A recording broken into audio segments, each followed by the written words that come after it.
Yep, and I think I'm up and running. Hi, this is a quick post which is asking the question what the limits of our empathy, what the boundaries of our empathy as human beings is. And it derives from me mulling over the kind of world I would like to see, or the kind of world we would all want to see when all of this madness with the pandemics and the food shortages and the fuel hikes and the apparent destruction of the world economy comes to an end. What kind of world are we going to see at the back end of that? Well, we know what the New World Order would like it to be. We know what the Great Reset would like it to be. But really, I don't want to replace one hegemony with another. And so I'm thinking, what's really important for human beings? When I look at the history of all of these matters, I see that from around the middle of the 15th century, the world was seeded with the notion of white supremacism.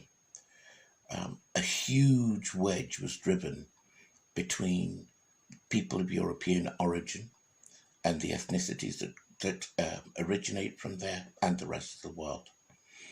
And this was not by accident. Shortly after that, the transatlantic slave trade began. And of course, it would be helpful to prosecute that awful, awful genocidal business if somewhere along the line people had been taught that people saved from Africa were less human than other human beings. I have not the slightest doubt that this was the work of the eugenicists and members of the cabal who would hundreds of years later be punting for a totalitarian world state. A world state in which human beings could be moved around the world like chess pieces and sometimes thrown into the dustbin en route. Now, what the policy of white supremacism effectively that was set up managed to achieve was, in my observation, enormous shame amongst thinking people in the West about the resulting activities. And with that shame, some guilt and an inability to come to terms with what has happened in the past. It was systematized so that the key and important parts of history, which dealt with the degradation of the colonies, the British Empire, the colonies of the British Empire, the degradation those people went through was never taught in school. And so as a result, it was something that kind of played in the background and made people feel guilty and ashamed of later on.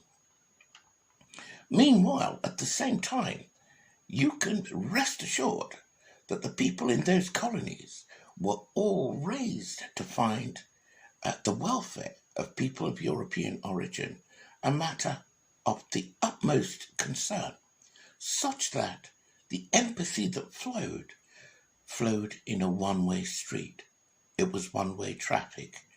People outside felt the pain of people in Europe, but people in Europe were completely numb and immune to the people outside of Europe. When all of this madness is over, we have to extend the boundaries of human empathy. People can no longer remain cloth-eared to the pain of other people who are outside of that European fold. It can't fly anymore. And as a result, people are going to need to get used to people from outside of Europe telling their truths that have been censored from education, from the mainstream news narratives, from social narratives and personal narratives for hundreds of years.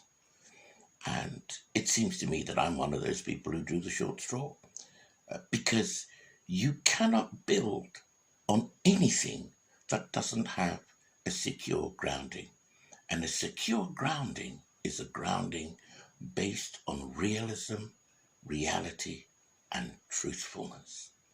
So it is that when I share these posts, I'm trying to give you the slice of life which has been occulted from the social narratives by the mainstream media, by social memes, and by social attitudes which make it uncomfortable for people of non-European background to share their stuff, to tell it as it feels, to tell it as it seems to them, including the fact that actually people who aren't European are supposed to be, if you like, a cosmetic addition to the landscapes of our world.